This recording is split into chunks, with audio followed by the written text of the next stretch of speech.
আল্লাহ মালাকুল মাউতকে বলবেন, মালাকুল মাউত কি অবস্থা? বলবে সব শেষ।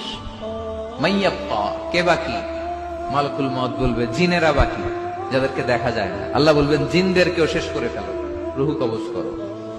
মালাকুল মাউত আজরাইল জিনদের রুহু কবজ করবে।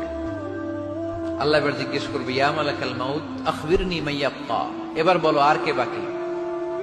মালাকুল মাউত বলবে, আল্লাহ মানুষগুলো সব শেষ, জিনগুলাও শেষ, এবার বাকি ইবলিস শয়তান, ইবলিসরেও শেষ করো, ইবলিসও শেষ। আল্লাহ আবার জিজ্ঞেস করবেন, ইয়া মালাকাল মাউতি মাইয়াব্বা, আর কে বেঁচে আছে বলো? মালাকুল মাউত বলবে, আল্লাহ আপনার কথা অনুযায়ী পৃথিবীর সব মানুষের রুহু কবজ করলাম, সব জিনদের রুহু কবজ করলাম, ইবলিসের রুহু কবজ করলাম, এখন আছে শুধু ফেরেশতারা। আছে কারা? যাও ফেরেশতাদের রুহু কবজ করো, ফেরেশতাদের রুহু কবজ হয়ে যাবে। এবার আল্লাহ জিজ্ঞেস করবেন, ইয়া